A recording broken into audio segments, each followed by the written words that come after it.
Albert Einstein once said that the most important decision you'll ever make is to decide once and for all whether you live in a universe that is supportive, that supports you and is friendly, or whether you live in a universe that is hostile and is non-supportive. So we got a program. What was the program? It said, you don't heal yourself, the doctor heals you. A negative belief can hurt you, if not kill you, as much as a positive belief can heal you.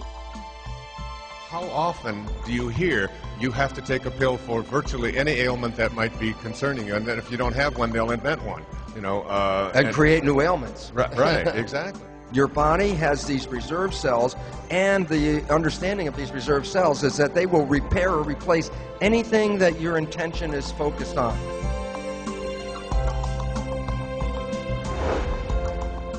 He said, I can change my behavior, and there's a lot of things that I can change in my life, but the thing that I can't change is my DNA. I can't change my genetics. I can't help the way I am. It's just what I inherited.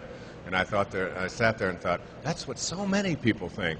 And it's a major disconnect because we've been all programmed with a belief that we are sort of victims of our heredity. That we didn't pick the genes that we came with, we can't change the genes that we come with, and then hook that with the belief that the genes control who we are, and then all of a sudden you realize, well, I'm a victim. I can't get out of my own heredity. And it's an unfortunate situation because what we now know in this new field is called, the great name is called epigenetic control.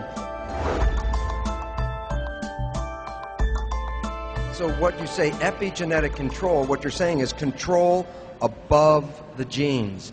And this is where it comes into the simple reality that the environment and our perception of the environment actually can rewrite our genetic code. It doesn't change the DNA. It changes the readout of the DNA. DNA are the genes, and genes are blueprints. You can create over 30,000 different variations from the same blueprint, the same gene. And all of a sudden it says, then you're not limited by your genes. You're limited, if anything, by your perception and your belief about the world that you live in, because that's the information that's going in and affecting the genes. That it has now been established that a minimum of 1/3 and more likely 2/3 of all medical healing, which includes surgery and drugs and everything else, is all accomplished through what is called the placebo effect. And that basically says that it's the mind of the patient and their belief system that ultimately determines whether the drugs or the surgery are going to manifest any difference. Basically, arthroscopic surgery, and I think they do about 180,000 of these operations a year. A doctor at Houston wanted to do a study. He said he really wanted to find out, was it the rinsing out of the fluid or the scraping of the knee that really provided the major healing process. So he was going to do this as a research study, and the woman who was helping him said, but you must include a placebo group. And he fabricated a placebo operation. What he would do is he'd make the 2 incisions. The patient, of course, couldn't see their knee. There was a draping over it. And what he would do was put on the video screen a surgery that he had done earlier in videotape from somebody else. And so what he would do is the patient would get the incisions, they'd watch the surgery, and he would talk through the surgery like, you know, overdubbing, saying, oh yeah, everything's going great, Mr. X, and Mr. X is watching the screen and all that. So that was the placebo surgery. Didn't do anything, made 2 incisions, sewed it back up. They looked at the results, and the results were every process was equally the same. Whether they rinsed it out, whether they scraped it and rinsed it out, or whether they just did the incisions and nothing at all. He had to own, and it was like really difficult, he had to say that all I'm doing is creating a very elaborate and very expensive placebo. And the mind did the healing. There's something called the nocebo effect.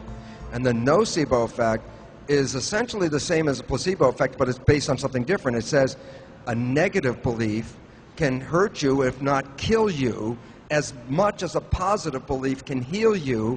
And so the real serious issue is that it's really the power of belief. Positive or negative are equally powerful, but go in opposite directions. Right. The function of the mind is to create coherence between your beliefs and the reality that you experience. So if you have a belief in your mind that you can't do something, or that you susceptible to something, and that's your belief, then the mind's function is to create coherence so that you will manifest that belief to be true. So it's very interesting because Henry Ford, he would say, whether you believe you can or whether you believe you can't, you're right. When a patient hears that they cannot heal themselves, when there's something that's terminal, or any of these other issues, that perception alone can stop the entire healing process right there.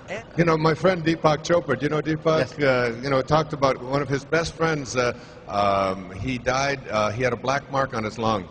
And when he found out that he had this black mark on his lung, it meant lung cancer, and he was devastated. And within 3 weeks, he was dead. When they were cleaning out his office, they found x-rays that had been taken of him 20 years before. Same black mark was on the lung, the exact same. It had been there for 20 years, but it wasn't until he found out and thought that this was a brand new thing, and then the mind began to take over. And when they're ready, this is the fun part, there's something called spontaneous remission. And what is a spontaneous remission? Well, these are people, let's say, with terminal illnesses. And everybody counts them out. And then for some particular reason, which I'll get into in a second, something happens, and all of a sudden they get up out of that deathbed and they're no longer sick. And you want to say, well, what is the one common underlying feature that connects all spontaneous remission? You know what makes their health come back is because they let go of all of the things that actually gave them the disease, their belief issues, because they let it go, because they said, well, I don't have time to think about this. I'm just going to go out and enjoy my life. In that enjoyment of life and letting go of the belief, they change their perceptions. And the beautiful part about it is, as fast as you change your perception is as fast as you reprogram the cells. The cells are programmable and instantaneous.